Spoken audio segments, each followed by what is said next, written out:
2011 में रामलीला मैदान से महिलाओं का कपड़ा पहन करके भागने वाला बाबा रामदेव आजकल उटपटांग बयान देना फिर शुरू कर चुका है। आप जानते हैं रामदेव बाबा को, कहने को तो वो बाबा है लेकिन एक ऐसा फर्जी बिजनेसमैन है जिसके कई प्रोडक्ट पर सुप्रीम कोर्ट ने उसे फटकार लगाई है और बार बार बाबा सुप्रीम कोर्ट जाकर के हाथ जोड़ जोड़ करके माफी मांगते रहे, लेकिन आदत नहीं जा रही है। वो आदत जो घटिया आदत है, ऐसी आदत है कि उसका सही तरीके से सलीके से इलाज होना चाहिए। बाबा बहुत सारे प्रोडक्ट बनाते हैं, लोगों ने उनका मजाक भी बनाया कि अगर ऐसी ही बात थी तो बाबा अपनी आंख को सही कर लेते, लेकिन इस तरह की बातें नहीं होनी चाहिए। अब अभी हाल ही में उन्होंने एक बड़ा बयान दे दिया। बयान था रूह अफ़ज़ा को लेकर के, मतलब नफरतें इतनी है बाबा को, दूसरे किसी प्रोडक्ट को देखते हैं कि वो प्रोडक्ट चल रहा है तो उनको अंदर से परेशानी होने लग जाती है, कोई खुजली सी मच जाती है।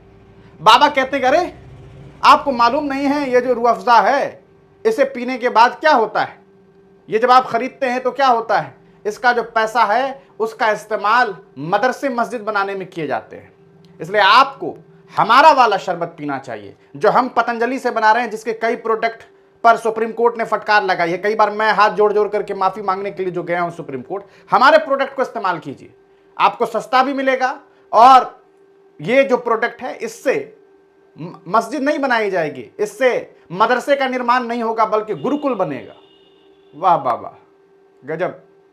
सोच लीजिए किस तरह का इंसान है ये आदमी। मतलब जो भी इज्जत थी, जो भी बची कुची इज्जत थी कि भैया योग करते हैं, ऐसा लग रहा है योग करने के बाद भी इनका जो संतुलन है वो बिगड़ता ही जा रहा है। वरना इस तरह का उटपटांग बयान एक संवैधानिक मुल्क में कोई इस तरह की शख्सियत नहीं दे सकता। 2011 में ये रामलीला मैदान में एकदम से आंदोलन कर रहे थे, अरे ब्लैक मनी, काला धन काला धन। अभी मुंह छिपा करके भागे रहते हैं, क्यों नहीं बात करते काला धन पर। और उस वक्त जब पुलिस गई थी इनके पास तो ये भाग निकले।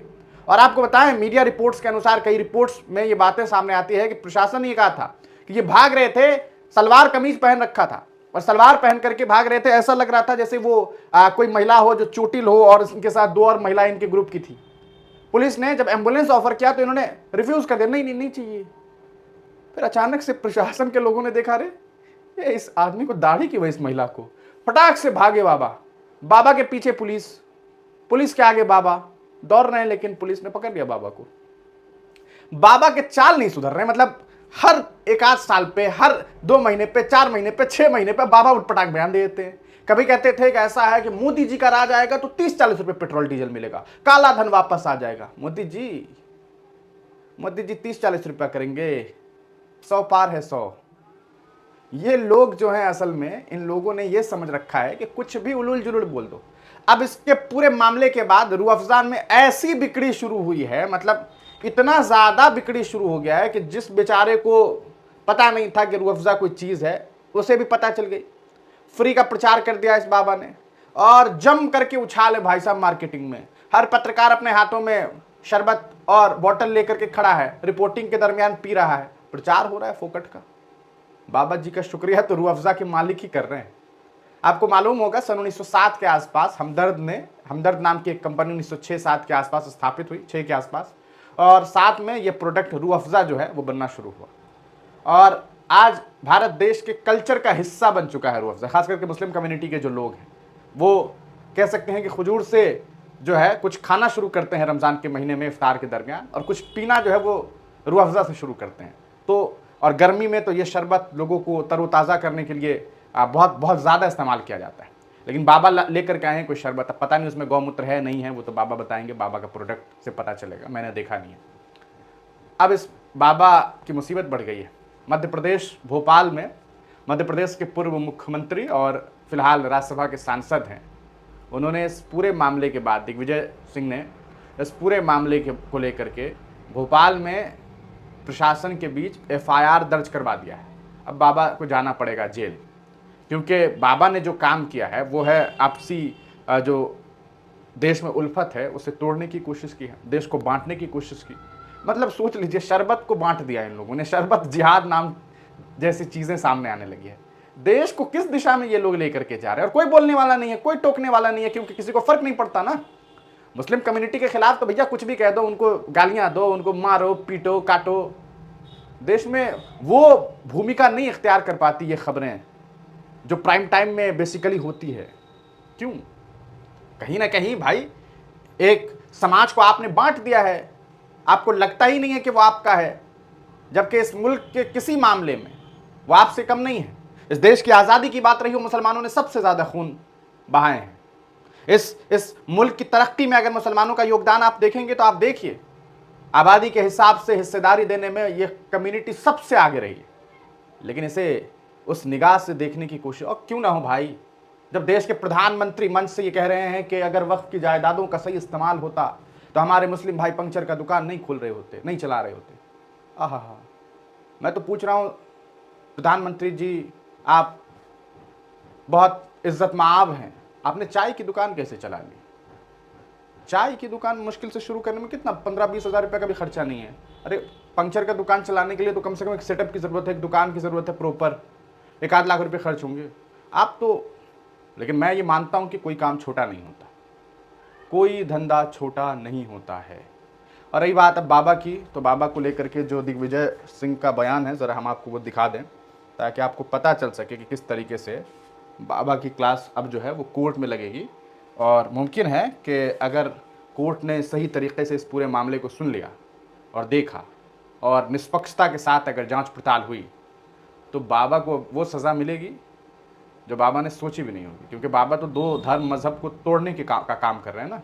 मतलब आप समझ लीजिए, शरबत में जिहाद ढो लिया बाबा ने प्रचार प्रसार करने के लिए। बड़ा बढ़िया, मतलब ये है कि अब कोई भी आदमी जाएगा अपने मोहल्ले से और प्रोडक्ट लेकर के कहेगा ऐसा है कि हमारे यहाँ से आलू की सब्ज़ी, आलू खरीदो, हमारे यहाँ से चावल ख़रीदो, क्योंकि यहाँ से अगर हमारे यहाँ से चावल ख़रीदोगे तो हम मदरसे बनाएंगे। वो कहेंगे हमारे यहाँ से चावल ख़रीदो तो हम जो है मंदिर बनाएंगे। मदरसे बनाने वाली बात तो आपको नहीं मिलेगी, लेकिन अब ये बातें मिलनी शुरू हो जाएगी जो हालात है। क्योंकि भैया जिनके आका है वो बयान दे रहे हैं तो अब तो क्या ही कहा जा सकता है। इस देश को पता नहीं किसकी नज़र लग गई है।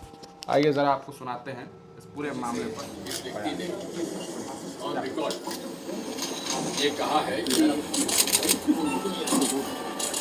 वो अफरा बनाने वाला मुसलमान है, इसलिए उसका वो अफरा मत करी तो उसकी कमाई से वो मदरसे और मस्जिद बनवाएगा और उसका बनाया हुआ गुलाब का शरबत खराब, जिससे कि बिल्कुल नहीं बनेगी। ये घोर रूप से भारतीय संविधान का भी खिलाफ है और इस धारा के अंतर्गत भी खिलाफ। तो आप FIR दर्ज करिए, मुझे आपसे मेरी प्रार्थना है। और आप अगर नहीं करेंगे तो मुझे फिर कोर्ट जाना पड़ेगा। इसकी रसीद कॉपी है क्या? तो देखा आपने दिग्विजय सिंह को कि उन्होंने साफ बात कही है कि भैया ऐसा है कि केस करिए वरना हमें कोर्ट जाना पड़ेगा। उन्होंने एक लेटर लिखा थाना प्रभारी महोदय पुलिस थाना TT Nagar Bhopal Madhya Pradesh Patanjali Ayurveda limited company के कर्ता धर्ता व्यापारी रामदेव द्वारा अपने उत्पाद के अधिक विक्रय बढ़ाने के लिए देशवासियों में धार्मिक भावनाओं को भड़काते हुए अपने X अकाउंट के माध्यम से जारी वीडियो से देशवासियों के मध्य घृणा, नफरत व द्वेष फैलाने की शिकायत के माध्यम से प्रकरण दर्ज करने को लेकर के उन्होंने एक लेटर लिखा है, जिसमें उन्होंने योगी आदित्यनाथ के उस वीडियो के लिंक को साझा किया है। और रामदेव का यह बयान धार्मिक भावनाओं को ठेस पहुँचाने वाला है एवं वैमनस्यपूर्ण एवं धार्मिक भावनाओं पर प्रतिकूल प्रभाव वाला है तथा भारतीय न्याय संहिता 2023 की धारा 1961 को 299 एवं IT एक्ट के विभिन्न धाराओं के अंतर्गत दंडनीय अपराध है। व्यापारी रामदेव ने अपने उत्पादों को बेचने के लिए धर्म तथा राष्ट्रवाद का सहारा लेकर करोड़ों रुपए का साम्राज्य बनाया, जबकि पतंजलि के कई उत्पाद तय मानकों पर खड़े नहीं उतरे हैं, जिनमें से कई उत्पादों को सक्षम न्यायालय द्वारा प्रतिबंधित भी किया गया है। तो यह एक बड़ी बात सामने आई है। अब देखना यह है कि इस पूरे मामले में अदालत क्या कुछ कार्रवाई करती है, क्या इस पूरे मामले में बाबा रामदेव जाएंगे जेल, ये तो वक्त बताएगा। आपको क्या लगता है अपनी राय कमेंट सेक्शन में ज़रूर दीजिएगा। और इस बाबा के बारे में आपका क्या ख्याल है? बाबा इसलिए कह रहे हैं क्योंकि देश में बाबाओं की कमी तो है नहीं, कुछ अच्छे बाबा हैं, कुछ आसाराम टाइप है, कुछ अलग अलग टाइप हैं, कुछ रामदेव टाइप हैं। आपका क्या कुछ ख्याल है, अपनी राय ज़रूर दीजिएगा।